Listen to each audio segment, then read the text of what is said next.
I stood frozen at the threshold of my sanctuary, my withered hand gripping the oak doorframe, worn smooth by the passage of decades.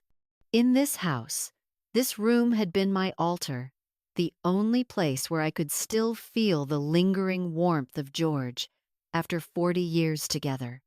But now, that warmth was suffocating, replaced by the musky, pungent odor of animal fur and the sharp sting of betrayal. There, on the premium memory foam mattress George and I had scrimped and saved for during our early years, lay Daisy. The golden retriever was sprawled insolently, occupying the exact center of the lavender sheets I had pressed crisp just this morning. Her snoring was steady, rhythmic, and utterly indifferent, as if she were the rightful master of this room. And worse yet, my hand-embroidered pillow, the last physical link to George's scent, lay discarded on the floor like a piece of refuse. "Mom, Daisy's joints are failing. She needs a softer place to stay warm. You know how these breeds get with arthritis as they age." Andrew's voice drifted in from behind, monotone and clinical, devoid of empathy. He stood with arms folded, his face gleaming under the hallway lights, watching me as if I were a piece of outdated furniture taking up space. His eyes held nothing of the boy who once wailed when he saw me nick my finger. Now, in his world, a dog's comfort carried more weight than the dignity of the mother who gave him life. I didn't answer immediately. As a former nurse with 5 years in the ER before retiring to raise a family, I had learned to keep my heart rate steady in the most dire situations. I drew a breath, feeling my alveoli expand. But an instant, familiar itch began to claw at the back of my throat. Dog dander. Andrew knew. He knew my history of asthma, my violent allergy to animal epithelium. When George was alive, Daisy wasn't allowed to cross the threshold, let alone claim the bed. This wasn't just an insult. It was a biological assault on my respiratory system. "It's just safer for you, Eleanor. We've moved your things to the room by the laundry. It's closer to the bath. No stairs to climb. It's for the best." Sharon Andrews' wife stepped out from the living room, her eyes never leaving her glowing phone screen. She called me by my first name, an impertinence Andrew never dared to correct. The word safer escaped her lips like a sentence. In medicine, we called it isolation. They didn't want to care for me. They wanted to tuck me into a dark corner where the sight of my aging wouldn't trigger their guilt. I looked down at my hands, thin skin draped over blue veins like parchment. I could have screamed. I could have reminded them whose nursing salary and whose husband's pension paid for every brick of this house. But looking at them was like pouring water into a shattered vessel. Their greed had lobotomized their conscience. I knelt and retrieved my pillow from the floor. The silk was matted with hair and dust. By professional instinct, I noticed small red pustules on Daisy's underbelly as she shifted. The dog was suffering from pyoderma, or parasites. Sharon's insistence on keeping her here, in the place where I laid my head every night, was a calculated act of cruelty. She wanted me to fall ill. A fragile old woman in the throes of an asthma attack is an easier sell for a nursing home than a clear-headed one. "Fine," I said, my voice raspy but unshaken. "If you believe this is best." Andrew exhaled a sound of profound, selfish relief. He thought I had buckled. He didn't realize that when a nurse goes silent, she is simply reviewing the chart before the intervention begins. I clutched the soiled pillow and turned toward the stairs leading to the storage closet by the laundry room. With every step, I felt my chest tighten bronchospasm, the first stage of the allergic reaction. I didn't cough. I began the 4-7-8 breathing rhythm I had taught 1,000 patients. Reaching the ground floor, the smell of cheap detergent and rising damp hit me.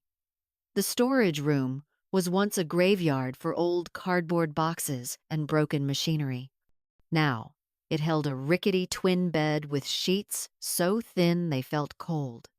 The fluorescent tube on the ceiling flickered, bathing the space in the sickly green light of a morgue. I placed the pillow on the bed and looked at my reflection in a cracked mirror on the wall. Sharon thinks she is clever. She thinks environmental triggers and malnutrition will break me. She forgot that before I was a burden, I stood for 24-hour shifts in the blood and the tears, holding back death with nothing but a syringe and a steady hand. My fingers found the small vial of antihistamines in my sweater pocket. I didn't take one yet. I needed to stay sharp.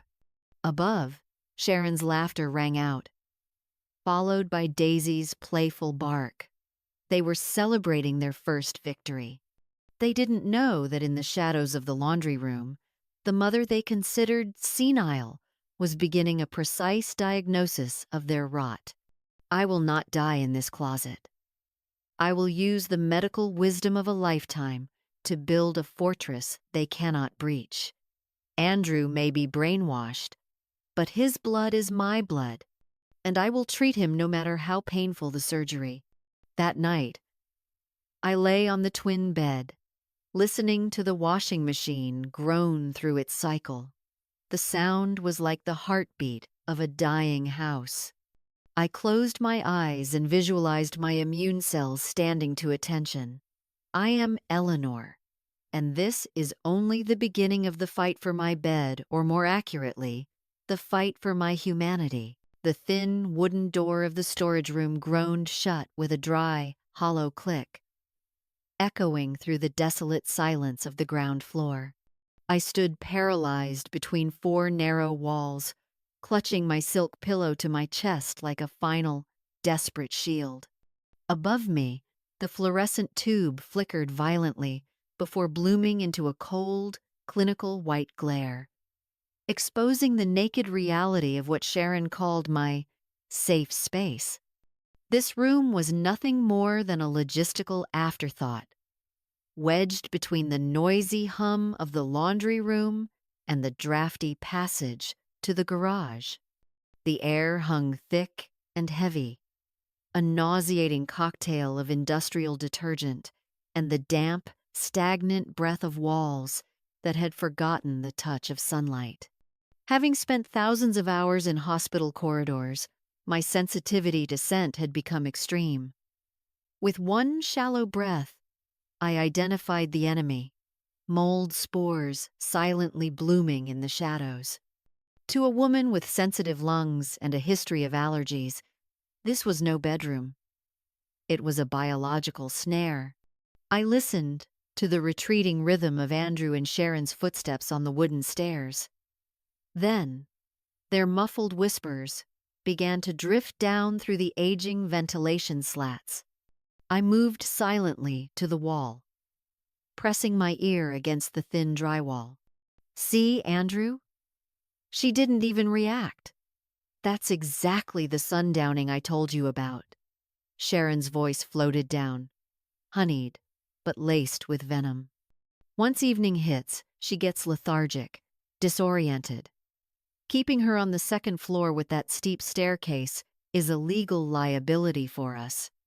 Down there, next to the laundry, we can hear her if she falls or wanders off.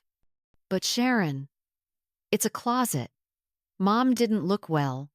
Andrew's voice was hesitant, but pathetically weak. That's exactly why she needs close supervision. Don't you get it? People with late-day confusion tend to get agitated or roam. Being near the exit is best for care, and for an ambulance, if it comes to that. I closed my eyes, a shudder rippling down my spine. Sundowning. Sharon was brilliant, weaponizing medical terminology to label the collapse she was actively engineering. In my world, we used that term to describe the increased confusion of dementia patients as the sun set. By planting the seed of my cognitive decline in Andrew's mind, she was prepping the file to discard me into a cheap nursing home without a whisper of resistance from my own son. I released the pillow, placing it on the rickety twin bed they had provided. The synthetic sheets felt abrasive, instantly irritating my skin. I began to scan the room with the eyes of a head nurse, inspecting a potential site of infection. In the corner behind the washing machine, a black bloom of mold flourished.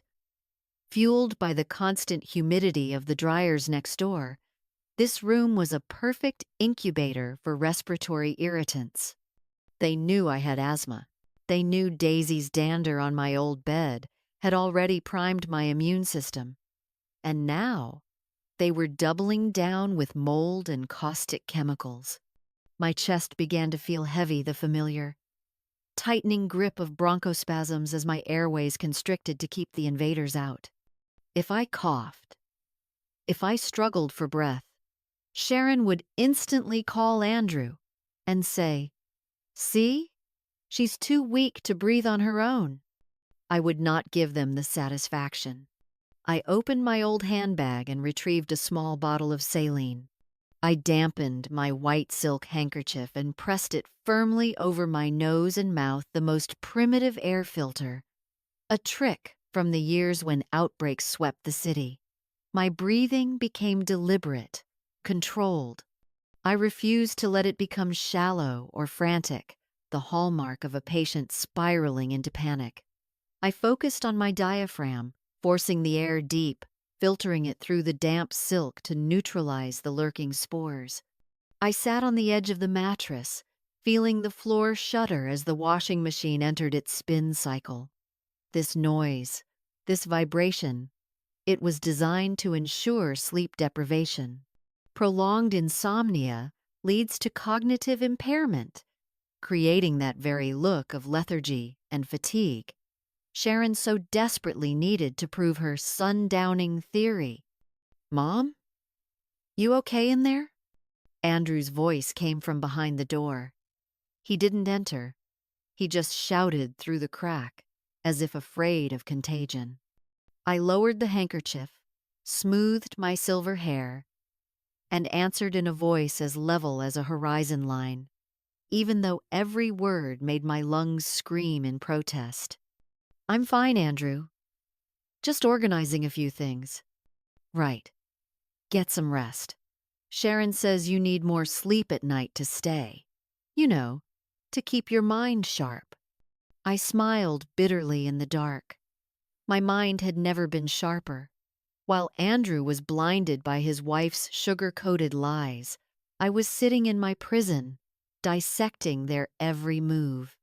I stood and approached the room's only window, a small pane high near the ceiling, jammed shut by layers of old paint.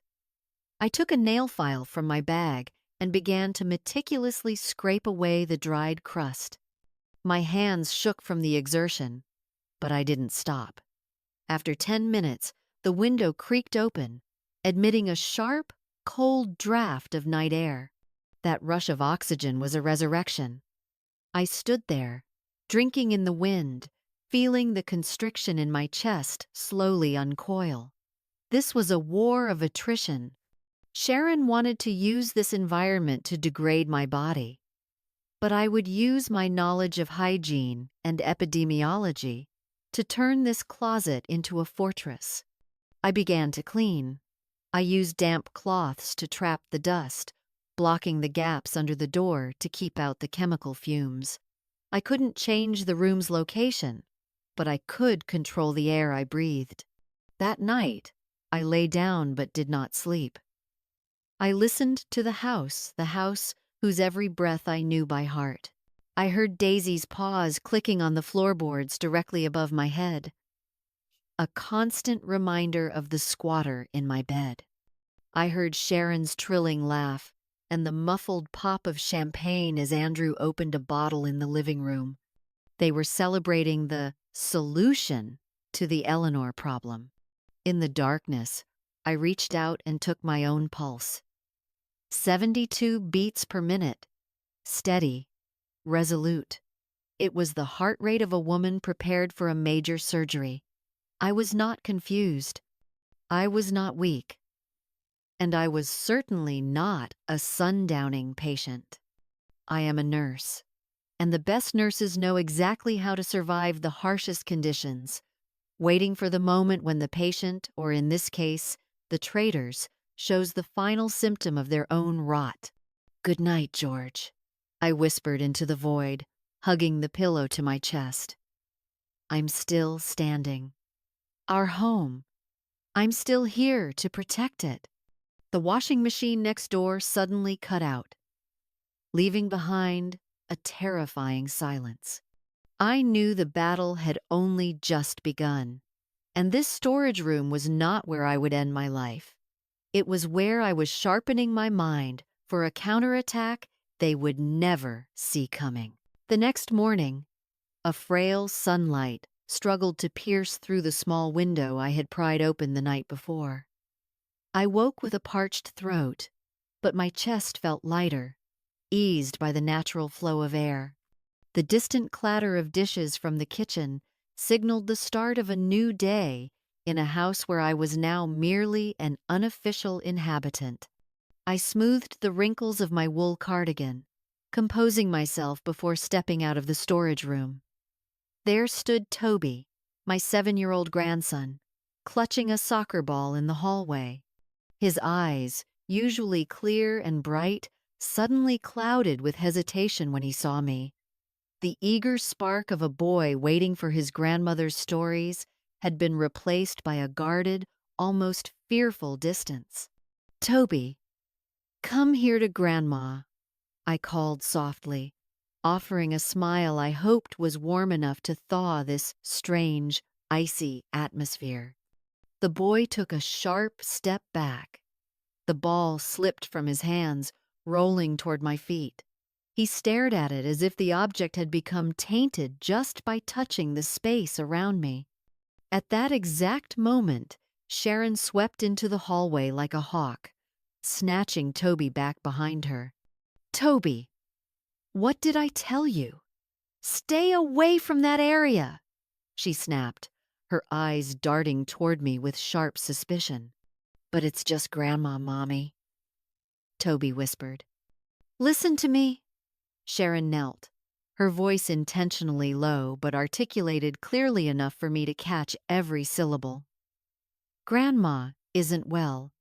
Old people carry very specific types of bacteria germs that a child's immune system just can't fight. I don't want you catching those toxins and getting sick.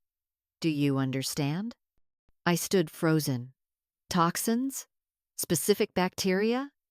As a nurse, I recognized exactly what Sharon was doing. This wasn't just a lie. She was weaponizing a child's medical ignorance to sow seeds of terror. She was transforming me into a biological hazard in the eyes of my own grandson. In behavioral psychology, this is the first stage of total isolation, making the target repulsive, even to those who love them most, by exploiting basic survival instincts. "Sharon, I do not have a contagious disease. You know that perfectly well," I said calmly, meeting her gaze. Sharon straightened up, a hollow, performative smile stretching across her face. "Oh, Eleanor, we all know that at your age, the body loses its ability to stay clean. Studies talk about how the elderly accumulate latent pathogens. We're just protecting Toby. Safety first, right?" She led Toby upstairs without another word, leaving me alone in the cold hallway. I watched Toby's small shadow disappear, a sharp ache in my heart as the boy stole one last confused look back at me. He was being programmed to believe his grandmother was a source of filth, I retreated to the storage room. The air still held the ghost of detergent and dampness. I understood then that words alone would never reach Toby. He would always believe his mother. Children don't trust abstract theories. They trust what they see, smell, and feel. If Sharon insisted my room was a den of germs and squalor, I would make it the most pristine sanctuary in the house. I began a total decontamination without using Sharon's pungent, caustic cleaners. I knew that chlorine bleach would only irritate my lungs and create a terrifying hospital atmosphere. Instead, I relied on the most fundamental principles of epidemiology. I used white vinegar diluted with water and a few drops of lemongrass oil I had secretly kept in my suitcase. Vinegar is a magnificent natural antiseptic. It breaks down the structure of mold without leaving a toxic chemical trail. I knelt on the floor, scrubbing every tile gap and every dark corner where the black mold lurked. My hands grew weary, and my aging back throbbed with sharp protests. But I didn't stop. Every stain erased was a reclamation of my dignity. I hauled the rotting cardboard boxes out to the garage, clearing the space for air to circulate. I polished the small window until it was crystal clear, allowing the sunlight to flood in and destroy anaerobic bacteria. In medicine, sunlight is the finest, most cost-effective disinfectant there is. By late afternoon, the dismal storage room had been resurrected. It was no longer a damp cave. It was bright, carrying the crisp scent of lemongrass and the dry warmth of the sun. I placed a few of George's old books on a small, polished wooden table. The space now possessed a strange, orderly peace. When Andrew returned from work, Toby was playing near the basement stairs. The boy seemed drawn to the pleasant aroma wafting from below. "Mommy, what's that smell? It smells good," Toby asked as Sharon walked down. Sharon frowned, descending the stairs with the intent of finding a flaw to reprimand me for. But as she reached the door, she stopped short. Her face contorted into a mix of bewilderment and irritation. The room was neither cluttered nor foul. On the contrary, it was surgically clean, yet unexpectedly cozy. "What do you think you're doing? Where did you get all this?" Sharon demanded, eyeing the small bottle of essential oil on the table. "I am simply sanitizing my living quarters, Sharon. As a nurse, I cannot abide unhygienic conditions," I replied steadily, smoothing a handkerchief. Toby peered curiously through the doorway. He looked around, seeing that Grandma's room was cleaner and smelled better than the dog hair-filled living room upstairs. The fear in his eyes began to waver. He saw his grandmother was still poised and clean, and her room held nothing of the toxic world his mother had described. "Grandma, your room smells so good. Not like Mommy's medicine," Toby blurted out. Sharon gritted her teeth, grabbing Toby's arm. "That's just on the surface, sweetie. You can't see bacteria with your eyes. Upstairs. Now." I watched them leave. My heart felt lighter yet heavy with the task ahead. I had won the battle of the senses for Toby's trust, but Sharon's brainwashing of Andrew was far more insidious. I sat on my twin bed, wrapped in the comfort of my own cleanliness. Sharon thought she could use distorted medical terms to turn me into a pariah. She didn't realize that a woman who once managed an entire intensive care unit knows exactly how to keep her safe zone from being breached. Late that night, Toby snuck down. He stood at the door, tossed a chocolate bar onto my bed, and vanished back into the shadows. I held the candy in my hand, tears stinging my eyes. The child had begun to doubt the lies. Medical truth doesn't need to scream. It only needs to exist with transparency and grace. I knew this war would be long. Sharon wouldn't stop at germs. She would attack my mind, my lucidity. But looking at my improvised sterile ward, I knew I was ready. I don't have an old woman's infirmity. I have the resilience of a woman who spent her life caring for others. And now, I am caring for my own truth. Breakfast began with a dull, hollow thud on the wooden table of my storage room. Sharon set down a cheap plastic tray, bearing a processed sausage sandwich wrapped in grease-stained paper and a glass of bottled orange juice with an unnervingly vibrant yellow hue. She refused to meet my eyes, standing at the door while she adjusted her new designer dress purchased, I presumed, with my own credit card. Eat up, Eleanor. Fast food is easier for everyone. We're too busy to spend all day in the kitchen cooking elaborate meals for the elderly, Sharon said, her voice high-pitched and dripping with false charity. I looked down at the tray. Having managed thousands of hospital meal plans during my years as a nurse, I didn't need a laboratory to know what this contained. That bleached white bread was a hollow block of starch, packed with enough preservatives to last a month. But the real danger lurked in the juice and the condiments. I could smell the heavy synthetic flavorings and the cloying scent of high-fructose corn syrup, a cheap industrial sugar. Sharon was systematically pumping into my system.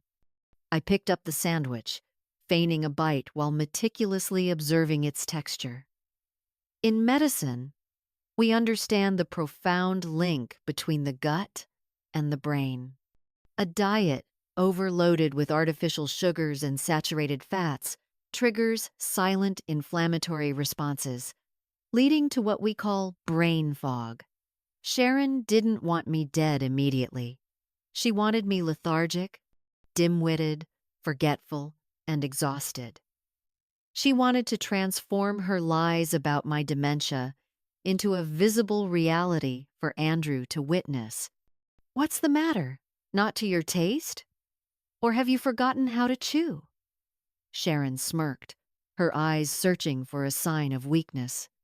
I blinked slowly, letting my shoulders slump, and met her gaze with the vacuous stare of a patient lost in thought. Oh, no, I'm eating. Thank you, Sharon. I took a small bite, forcing myself to swallow the mealy, flavorless paste. Satisfied, Sharon turned away. The rhythmic clack-clack of her heels on the floorboards above signaled another minor victory for her. The moment her shadow vanished, I spat the mouthful into a tissue and tucked it under the bed frame. I poured the chemical orange juice into the laundry sink, watching the neon liquid swirl down the drain. I knew that if I continued to ingest what she provided, my brain would soon become the sludge she expected. At 78, my liver and kidneys had less margin for error. I couldn't afford to waste my vitality on poison. I moved to the darkest corner of the room, behind the stack of old towels I had rearranged the day before. Inside a vintage sewing tin, I retrieved a cache of almonds, walnuts, and several high-potency blisters of omega-3 and vitamin B12. These were the supplies I had secretly commissioned from the postman, using the small emergency fund George had always insisted I keep hidden. I chewed a walnut slowly, savoring the rich, earthy, fat-clean fuel for my cells. Omega-3 was the raw material for repairing neuronal membranes, and B12 was the key to keeping the brain's electrical signaling uninterrupted. While Sharon attempted to sabotage my cognition with sugar and grease, I was quietly fortifying my intellectual fortress with the purest nutrients. That afternoon, Andrew came down to see me. He looked haggard, his eyes shadowed by debt and the relentless pressure Sharon heaped upon him. He sat on the lone wooden chair, watching me as I stared blankly at the wall. "Mom, how are you feeling?" Andrew asked, his voice trembling slightly. I didn't answer right away. I let a long silence hang between us, long enough for him to feel the distance. Then, I turned to him, letting my eyes go slightly glassy, my voice a frail whisper. "Andrew, dear, I meant to ask you something, but it's just slipped my mind. I think I wanted to ask about George?" I saw a flash of relief, a sickening, desperate relief flicker in my son's eyes. He thought Sharon's diet was working. He believed I had truly begun the long slide into the darkness of forgetting. "Dad passed away a long time ago, Mom." "You forgot again." Andrew sighed, rubbing his forehead. "Sharon's right. You need more specialized rest. Maybe a place with doctors on staff 24/7. Is that so, son?" "I suppose I really am getting old," I murmured, my hand trembling as I smoothed my skirt. Inside me, a cold fire roared. Andrew, the child I had labored to bring into this world, was rooting for his mother's decline just to ease the burden on his conscience. He had no idea that behind the fog I was performing, my brain was operating at peak efficiency. Thanks to the omega-3 and my absolute focus, I memorized every twitch of his face, every shift in his breathing. I noted the signs of severe stress in him. The way his temporal arteries throbbed suggested his blood pressure was reaching a dangerous threshold. The moment Andrew left, I straightened my spine. My eyes sharpened into those of a head nurse preparing for the most critical surgery of her life. I pulled a small notebook from under the mattress and made an entry. Day 12. Andrew has fully accepted the dementia narrative. Sharon has increased the use of artificial sweeteners in food. Personal health, stable. Neurological reflexes, sharp. I wasn't just surviving. I was compiling the medical chart of their betrayal. That evening, Sharon brought down a box of fried chicken, glistening with recycled oil. She watched me eat with a triumphant smirk. I pretended to enjoy it, intentionally letting crumbs fall onto my clothes to play the part of a clumsy old woman. Sharon chuckled and went back upstairs. I heard her pick up the phone, likely calling a nursing home broker. "Yes, she's much worse than I thought. Get the paperwork ready as soon as possible." I sat in the shadows of the storage room, chewing a vitamin B12 tablet and savoring its subtle sweetness. Sharon thought she was playing a game of chess against a senile old lady. She had no idea she was facing an ER nurse with 5 years of experience dealing with the most cunning manipulators and delusional patients. My intellect was not fading. On the contrary, it was being honed by their cruelty. They wanted a hollow shell? Fine, I would give them a shell that observes, remembers, and knows exactly how to excise a malignant tumor from this family when the time is right. My house, my bed, and my life. I would reclaim them all through the very lucidity they were trying to extinguish. Tonight, I slept better than ever, knowing the final move was still mine to make.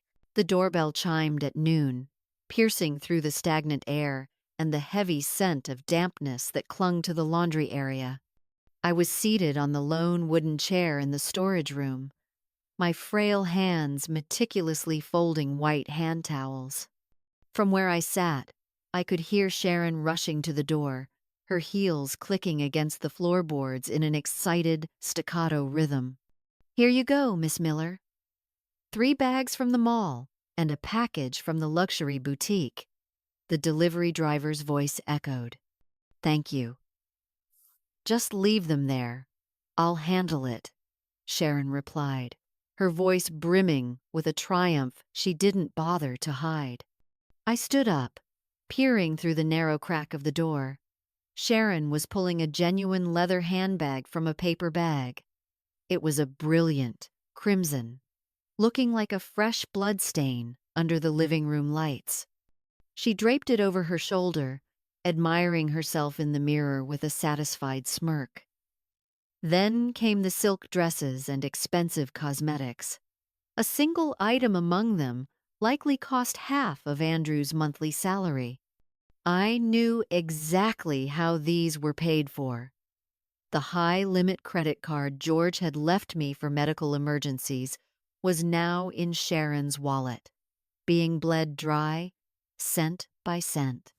In medicine, there is a term: parasite entities that live off the host's nutrients, silently weakening them until nothing remains but a hollow shell. Sharon was the textbook definition of a social parasite. She hadn't just stolen my living space. She was siphoning off the final financial resources that ensured my autonomy. "Mom? Are you in there?" Sharon called out, her voice suddenly curdling into an unnatural sweetness. I retreated to the bed, collapsing back into the persona of a weary old woman. "I'm here, Sharon." She descended the stairs, clutching a pristine white bottle that resembled the high-end supplements advertised on television. She sat beside me, placing a hand on my shoulder, a gesture that was physically light but heavy with calculation. "Look, Mom, I've noticed you've been restless lately. I hear you moving around down here every night. I asked a friend in pharmaceuticals to get you these special multivitamins. They're designed to boost memory and help the elderly sleep better. You need to take one right now, then lie down for a bit." She produced a pale blue, oblong tablet. I took the pill, holding it up to eye level. Sharon offered an encouraging smile, but her eyes remained cold and predatory, tracking my every movement with suppressed impatience. Having spent thousands of shifts dispensing medication, I only needed to touch the film coating of this tablet to know something was wrong. It lacked the distinct, slightly yeasty scent of a B-complex vitamin. Instead, it was completely odorless, with a suspiciously smooth surface. Based on the shape and the faint embossed markings on the casing markings, Sharon assumed my eyes were too dim to read. I identified it instantly. This was no vitamin. It was a benzodiazepine, a mild sedative. Sharon didn't want to boost my memory. Quite the opposite. She wanted me in a state of lethargy, suppressing my central nervous system.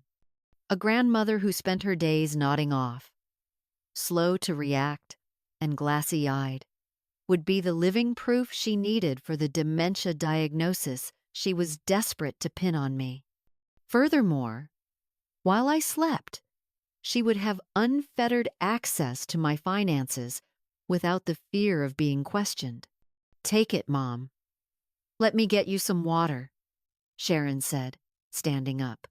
Taking advantage of the few seconds her back was turned toward the sink, I swiftly tucked the pill into the narrow gap between the mattress and the wooden bed frame. When she returned with the glass, I feigned the motion of swallowing, took a large gulp of water, and wiped my mouth. "Good girl, Mom. Now lie back and rest." "This works quickly," Sharon said, her voice dripping with satisfaction. She gave my hand a final, dismissive pat before heading upstairs, taking the plastic tray with my leftover crusts of bread with her. The moment her footsteps faded, I sat bolt upright. The dullness was gone from my eyes. I reached into the gap in the mattress and retrieved the pale blue pill. From beneath the bed, I pulled out a small glass jar that once held ginger candies. Inside were now 3 identical pills she had given me over the past 2 days. In my mind, a clinical file was forming. This was no longer a family dispute. This was evidence of intentional elder abuse and poisoning. In medicine, the dose makes the poison. Forcing a 78-year-old woman to take unprescribed sedatives in a damp, malnourished environment could easily lead to respiratory failure or a fractured hip, the kind of natural deaths no one would question. I took out my small notebook and made a precise entry. Day 15. Subject: Sharon administered a sedative under the guise of a vitamin. Time: 12:45 p.m. Subject's expected symptoms: lethargy, disorientation, reality, medication, confiscated as evidence. I looked out through the crack in the door at the luxury shopping bags strewn across the sofa. Sharon's pragmatism had reached the level of insanity. She was spending the years of hard labor George and I had endured on vanity, while her mother-in-law was shoved into a storage room and drugged into silence. And where was Andrew? Did he know? Or had he been fed a psychological vitamin of his own to keep his eyes closed? I remembered the look in Andrew's eyes whenever he saw me, a cocktail of guilt and a desperate urge to flee. He chose to believe Sharon because it was the path of least resistance. He chose to see me as a burden in need of specialized care, to excuse his own cowardice. I stood up and paced the cramped confines of the storage room to keep my circulation moving. I performed gentle range of motion exercises used in physical therapy. I could not allow my body to atrophy. Every pill I collected was a card I would use to flip the table.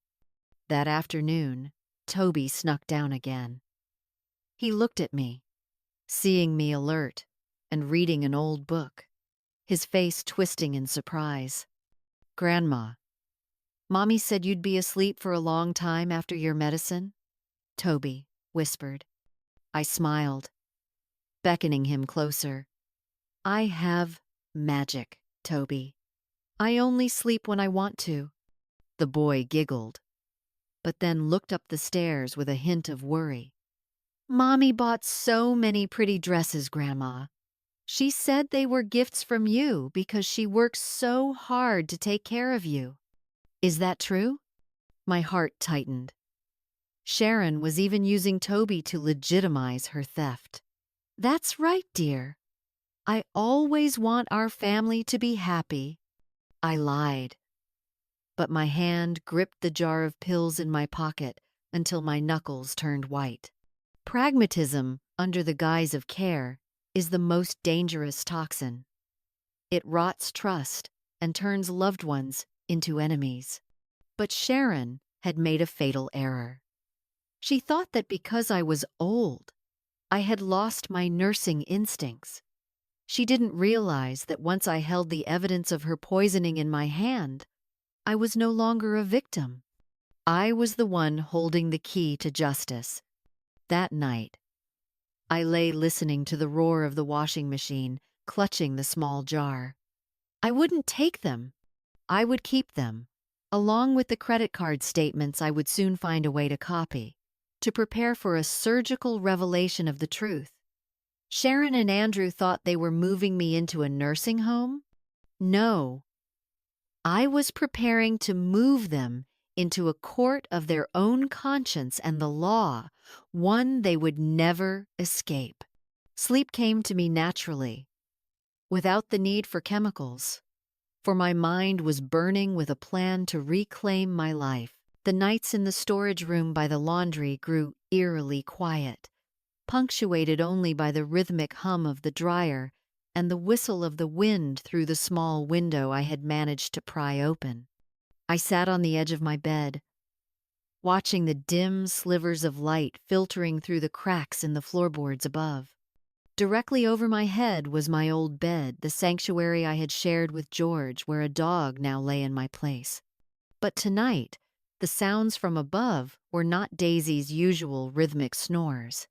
Instead, there was a frantic, persistent scratching, the sound of paws thumping uncontrollably against the wood, and occasional low, broken whimpers.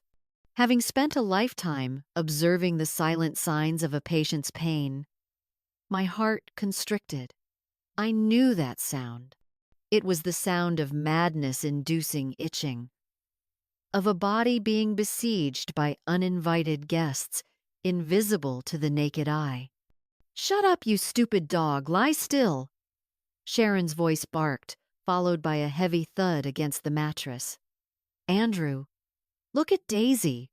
She's scratching all night. I can't sleep. She's probably got mange. Throw her out in the backyard tomorrow. Come on, honey."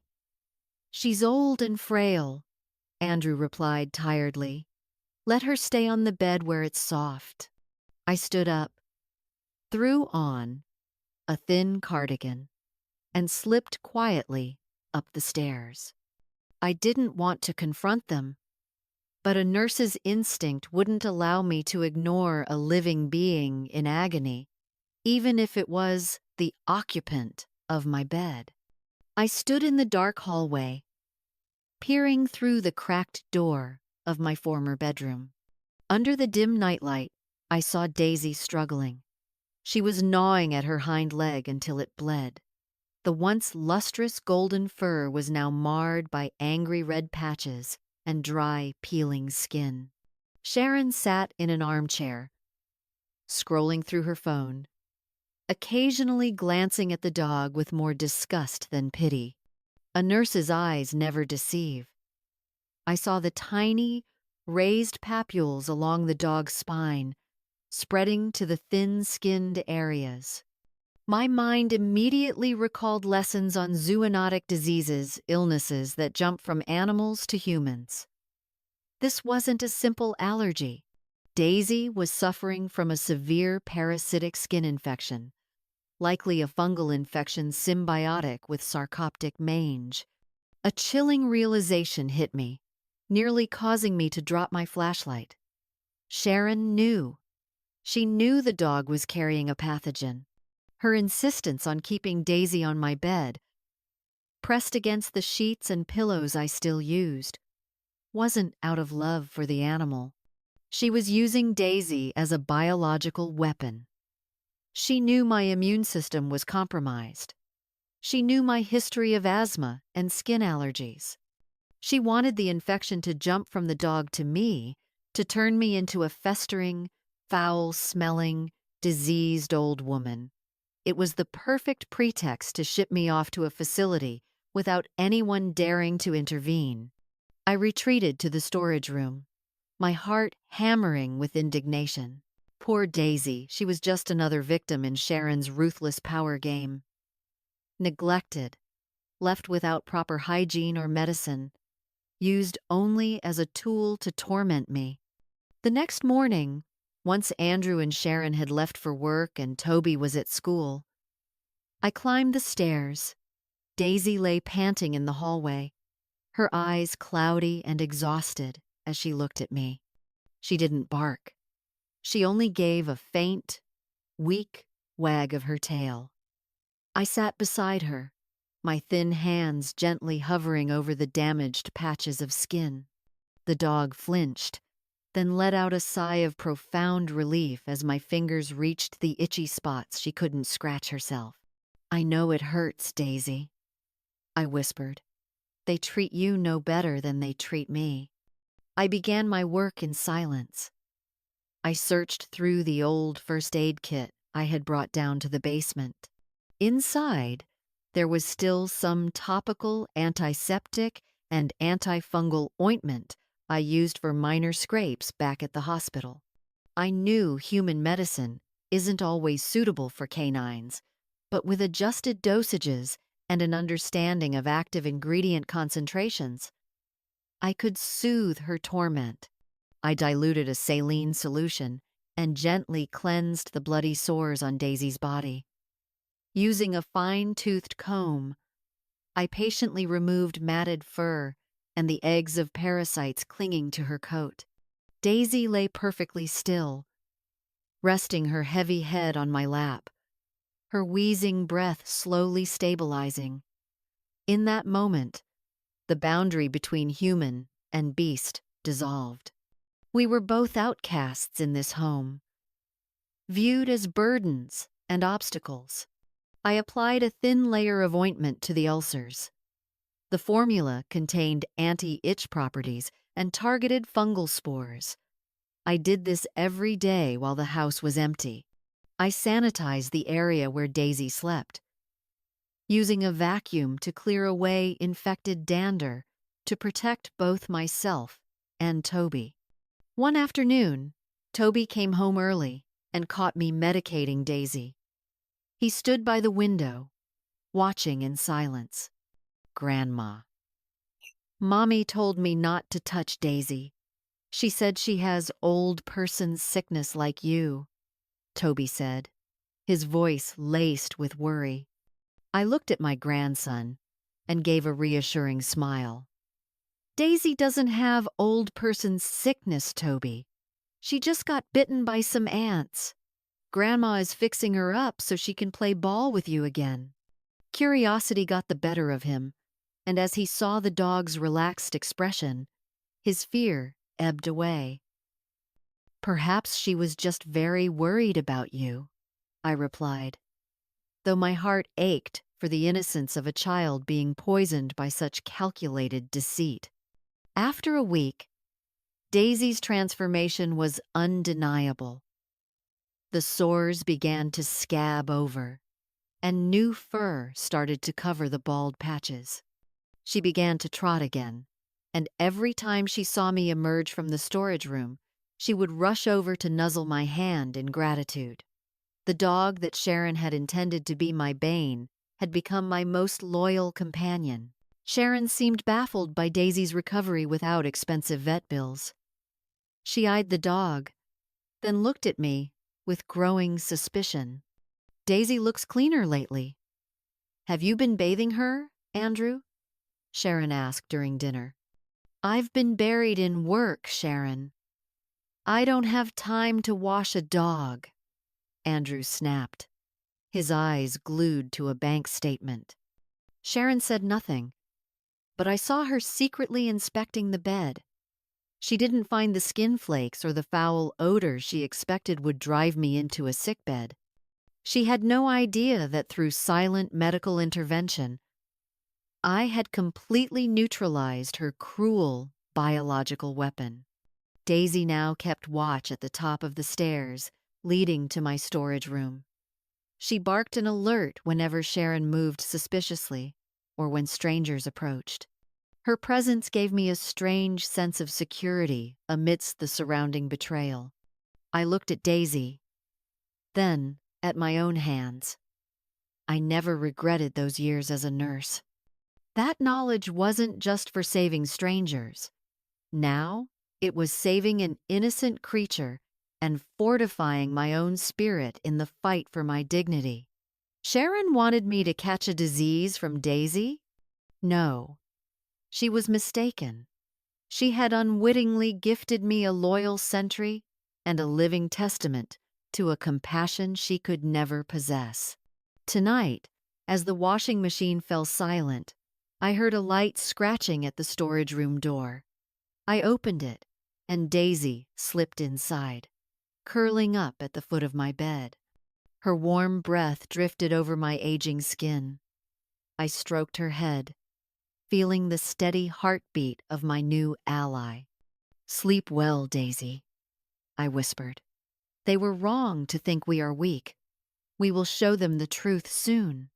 Sharon thought she had won when she took my bed.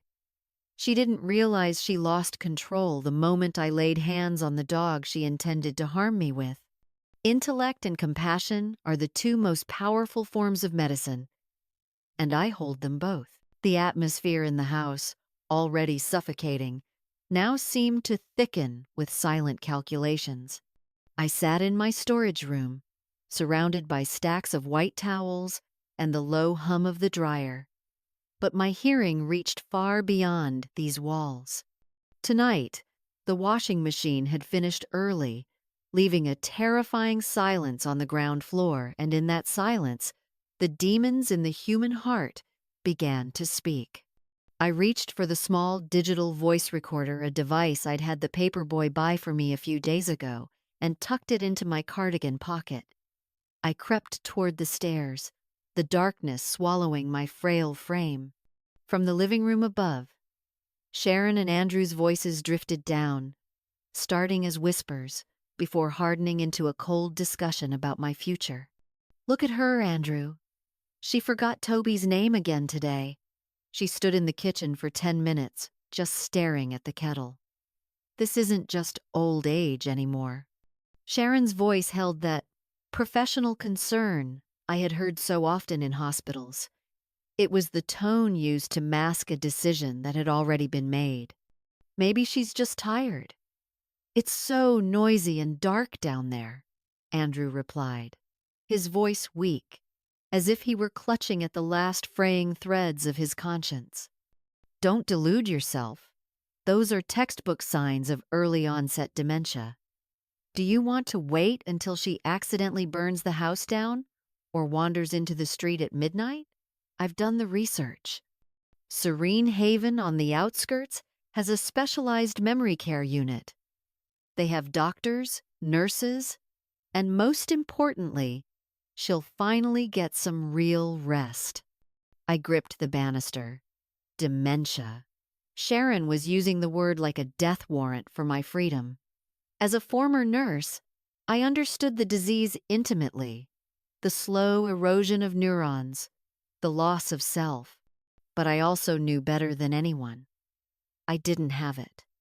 Every forgetful moment, every dazed look, had been a performance to see how far they would go. And now, the trap had snapped shut.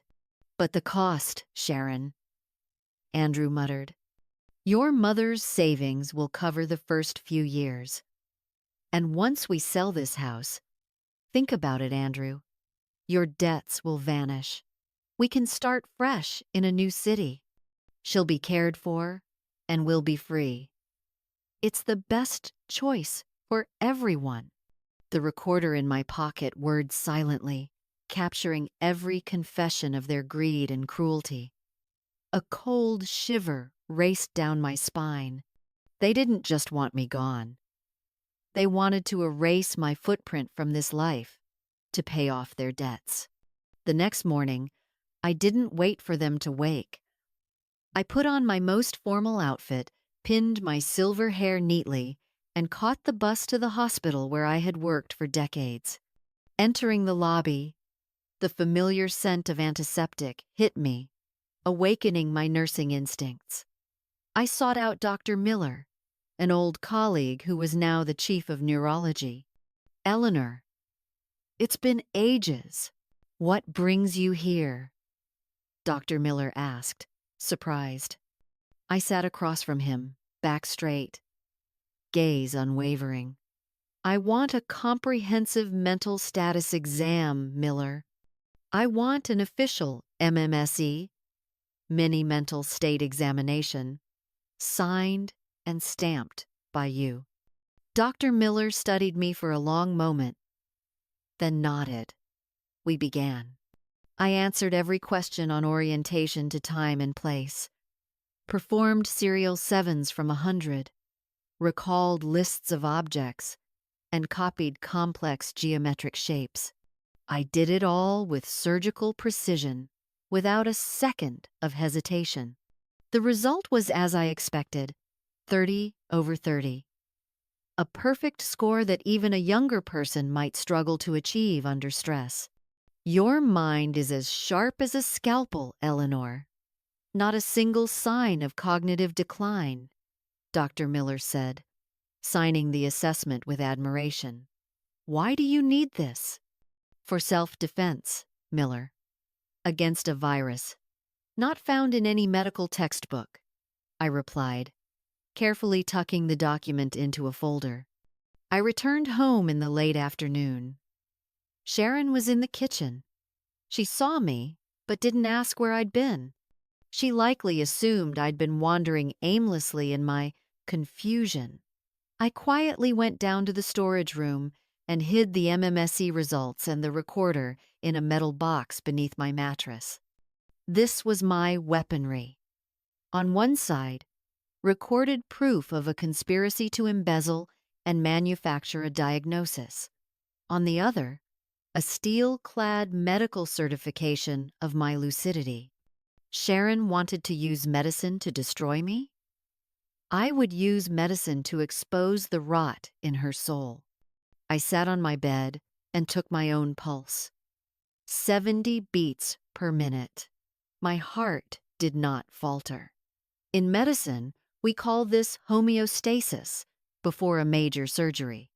I knew that in a few days, when they placed the commitment papers in front of me, the dissection of the truth would begin. That evening, Andrew came down to the storage room. He brought me a glass of warm water, his hand trembling as he offered it. "Mom, drink this. It'll help you sleep. We have a long trip tomorrow. You need your strength." I looked into my son's eyes. They were filled with cowardice. I took the glass, feeling its warmth, but my heart was ice. I knew that in this water lay another sedative to ensure I went quietly into the car tomorrow morning. "Thank you, Andrew. I'll sleep very well," I said, my voice so gentle it made my own skin crawl. The moment he turned away, I poured the water into a gap in the floorboards. I lay down, staring at the dark ceiling. Above me, Daisy was on my bed. Above me, Sharon was dreaming of new dresses and a house without me. They thought I was a 7-8-year-old woman ready for disposal. They had no idea they were facing a nurse who had seen hundreds of people at the edge of death, one who knew exactly how to resurrect dignity from the ashes. Tomorrow morning, the van from the nursing home would arrive. And tomorrow morning, they would realize that the person they intended to lock away was the one holding the noose of justice for their crimes. I closed my eyes, feeling the fire of lucidity in every brain cell. I was ready for the final chapter. The chandelier above cast a sickly, jaundiced glow, trapping the three of us around the oak table. A table that had witnessed decades of warmth, now serving only the bitter chill of betrayal. Sharon sat directly across from me, her blood-red designer handbag perched on the adjacent chair like a trophy of conquest. Beside her, Andrew avoided my gaze, his knuckles white as he white-knuckled the edge of the table. In front of me sat a bowl of thin, translucent soup, what Sharon called senior-appropriate nutrition. I lifted the silver spoon, stirring the watery liquid. The chemical scent of sedatives was more aggressive tonight, a desperate attempt to accelerate my decline. She wanted me incoherent by dawn to ensure I'd be a docile passenger for the 8 a.m. van. "Eleanor," Sharon's voice sliced through the suffocating silence. She slid a thick manila folder toward me. "This is the registration for Serene Haven. We finalized everything. The transport arrives tomorrow. You just need to sign here as the family representative." I didn't sign. I didn't cry. I simply set the spoon down with a deliberate clink and raised my eyes. I watched the confidence falter on her face. She was expecting a breakdown, a plea for mercy, or at the very least, the vacant stare of a woman drugged into submission. Instead, she met the cold, clinical gaze of a head nurse facing a botched code. "Serene Haven?" I repeated. My voice was resonant, devoid of the elderly tremor I'd been faking. "That's an end-stage dementia ward, Sharon. Why would a healthy woman go there?" Mom, don't be difficult. Andrew cut in, his voice a frail reed of cowardice. You're not. You're not sharp anymore. The forgetting, the allergies, the talking to yourself in that closet. You need doctors. I looked at my son, feeling a pang of grief, but my mind remained a sterile operating room. I reached into my vintage handbag and pulled out 2 folders I had meticulously curated. I laid them on the table, overshadowing Sharon's intake forms. This is a formal mini mental state examination, MMSE, from my former hospital, conducted 2 days ago, I said, tapping the 30/30 score, printed in bold. Dr. Miller, the chief of neurology, whom Andrew surely remembers, personally signed this. It confirms I am fully lucid. No dementia, no sundowning syndrome, nothing but absolute clarity. Sharon's face went ashen. She lunged for the paper, but I was faster, flipping open the second folder. And this, I continued, my voice hardening into steel, is a 2-month history of my credit card statements. 15 luxury purchases, bags, cosmetics, all processed while I was locked in a storage room. And here, I held up a small glass jar, are the pills you've been feeding me as vitamins. In my profession, we call this systematic poisoning, with benzodiazepines, to induce pseudo-dementia symptoms. The room plunged into a deafening silence. Andrew stared at his wife, then at the financial records. Beads of sweat broke out on his forehead. Andrew, my son. I turned to him, my tone as objective as a clinical diagnosis. Have you noticed your own fatigue? Your racing heart and rising blood pressure every time Sharon presents a new debt? That isn't stress. It's manipulation. She fed you the narrative that I was a burden, a patient, just so she could bleed dry the legacy George worked his life to leave me. Sharon, what is this? Andrew stammered, his hands shaking as he grabbed the bank statement. A red handbag? Luxury skincare? You said these were gifts from Mom.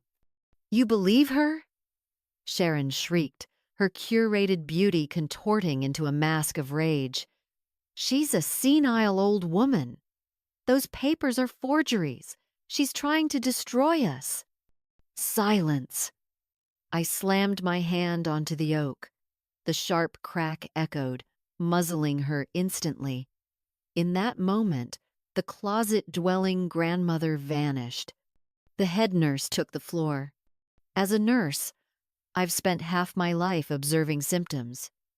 And yours, Sharon, are pathological greed and a total deficit of human ethics.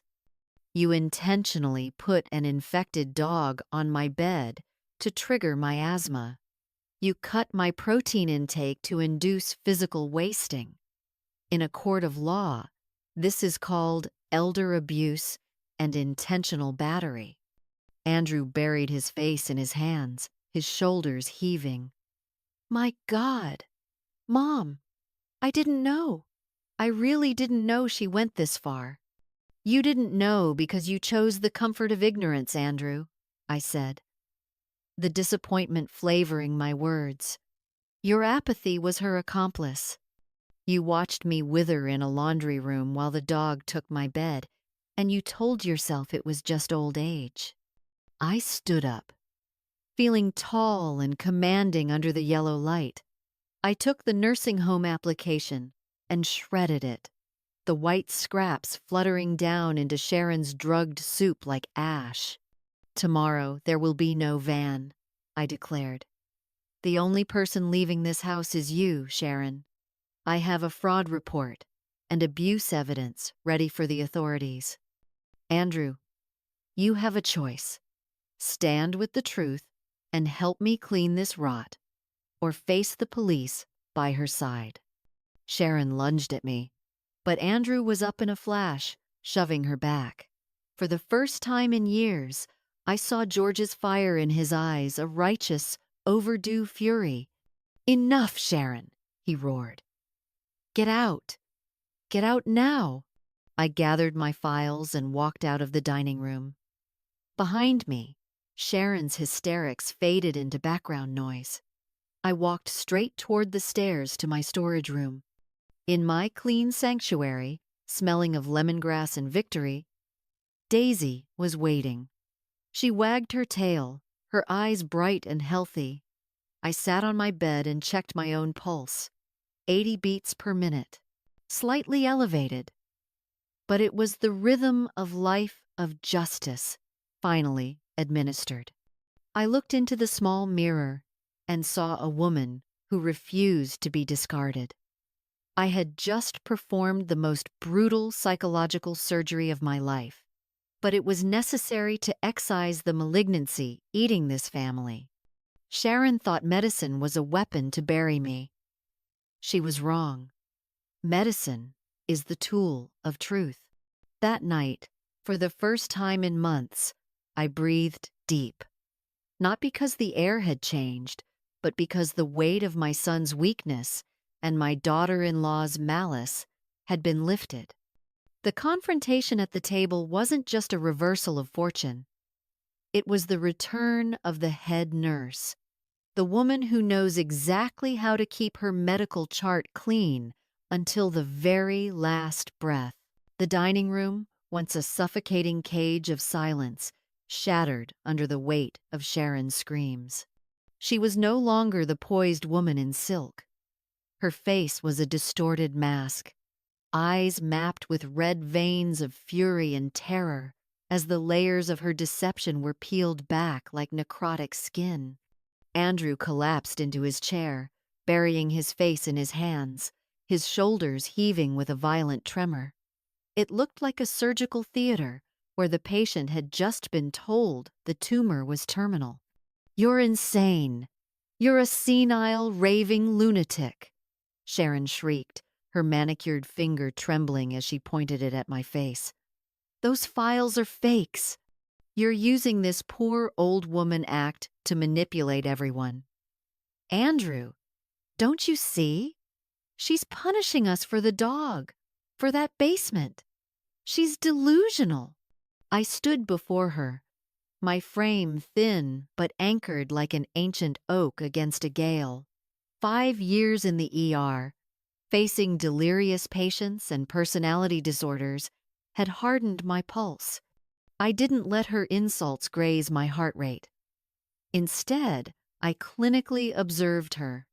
Dilated pupils, rapid and shallow respiration, involuntary facial tics, classic signs of a complete psychological collapse. "Sharon," I said, my voice low and rhythmic, the tone a doctor uses to stabilize a patient in crisis. "You can call me whatever you like, but bank records and central hospital certifications do not have a creative imagination. In medicine, we don't diagnose based on emotions. We rely on clinical evidence." "Evidence? You're just a rotting relic who should have stayed in the shadows where you belong." I took a step toward her, unwavering. "You're right. I am old. But I am an old woman who has spent thousands of hours triaging what can be saved and what must be excised to keep the body alive. In my years as a nurse, I've seen many tumors. Some are benign, others are malignant. They creep in silently, siphoning nutrients, destroying the host from within." I paused, locking my eyes onto her flickering gaze. "Sharon, you are the malignancy in this family. You infiltrated Andrew's life, drained his conscience, sowed poison in Toby's soul, and tried to eliminate the woman who built the very foundation of this house. As a nurse, I know when a wound can no longer be healed with a bandage. The only way to save the rest of the body is to cut out the necrosis. Sharon lunged, but Andrew moved faster. He stood between us, his eyes bloodshot with a mixture of agony and sudden, piercing lucidity. The fog Sharon had spent years cultivating around him had finally burned away. "Sharon, shut your mouth," Andrew barked, his voice raw. "I heard it. I heard every word on that recorder. You wanted to exile my mother to steal this house? You lied to me to pay for your vanity?" "Andrew, let me explain," she staged. "Get out." Andrew pointed a shaking hand toward the door. "Not another word. My mother saved lives, while you were killing her every day with those goddamn pills." Sharon froze. Her face drained of color, turning a sickly, translucent white as she realized her last ally was gone.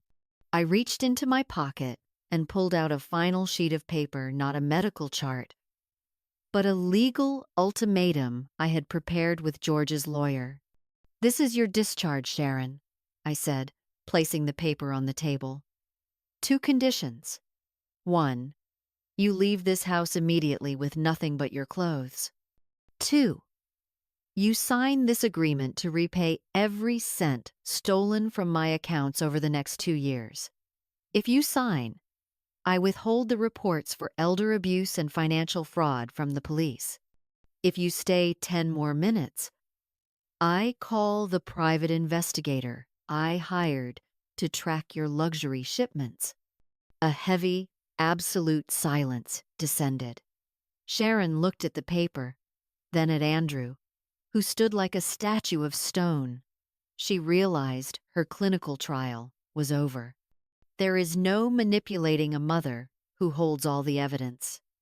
Without a word, she turned and fled upstairs. The sound of a suitcase dragging across the floorboards echoed a bitter, hollow sound. 10 minutes later, she descended, her face a cold, resentful mask, and vanished through the front door. The slam of the wood was the final gunshot of a long, exhausting war. Andrew sank to the floor, resting his head against my knees, sobbing like a lost child. "Mom, I'm so sorry. I was so blind. I let her hurt you." I lifted my thin, weathered hand and stroked his hair. In medicine, after a major excision, the body often enters a state of shock and intense pain before recovery begins.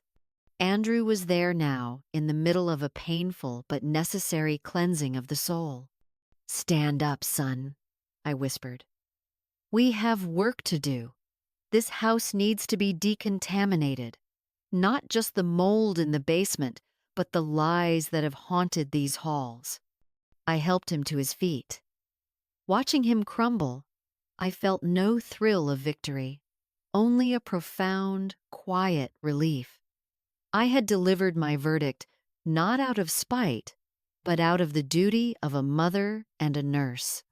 I had cut out the tumor to save what was left of my son's humanity. I looked back at the table. The MMSE scores, the pill bottles, the bank records. They weren't just papers. They were the shield that had kept my dignity intact against the onslaught of greed. "Come, Andrew," I said. "It's time for me to go back to my room." We walked upstairs, Daisy trailing behind us, her tail wagging as if she sensed the nightmare had broken. I stood at my bedroom door, my hand tightening on the knob. The verdict had been executed. This house was no longer a prison. It was a home again. My heart beat slow and steady. The treatment plan for this family had begun, and though the scars would remain, the patient was finally out of critical condition. The master bedroom door clicked shut. A soft, muffled seal of wood on wood, worlds away from the harsh, metallic clank of the storage room door downstairs. I stood motionless in the heart of the room. A few days ago, this air had been thick with the scent of possession and betrayal.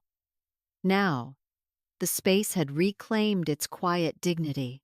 Sharon was gone, taking her toxicity and brittle vanity with her.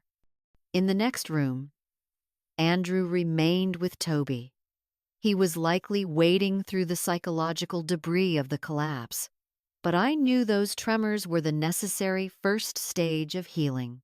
I approached the bed, the sanctuary of my life. Daisy was no longer sprawled across it. Andrew had bathed her with the medicated shampoo I prescribed, and now she lay curled on her own rug at the foot of the bed. She looked up, her golden eyes soft, her tail giving a single rhythmic thump against the floorboards, a silent welcome to the true mistress of the house. Slowly, I stripped the bed. I peeled away the old linens, heavy with pet dander and the invisible spores of Sharon's schemes. In their place, I laid out fresh white linen, smelling of sunlight and lavender, retrieved from the depths of the oak armoire. My movements were deliberate and precise, the same way I used to dress deep wounds in the surgical ward. In medicine, sanitizing the environment is the first and most critical step. If you don't remove the irritant at the root, the body remains in a permanent state of alarm.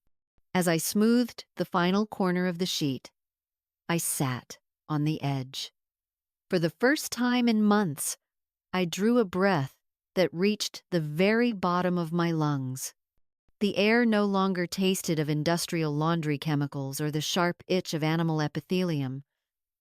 My bronchioles dilated fully.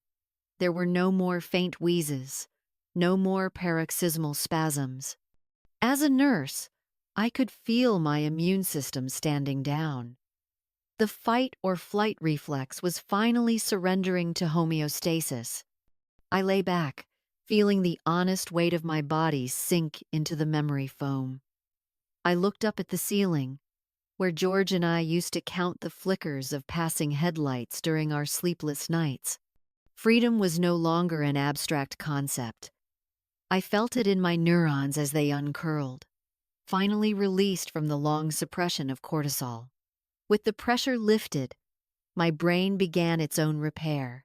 Clarity washed over me, a sharpness no longer needed for survival, but for savoring.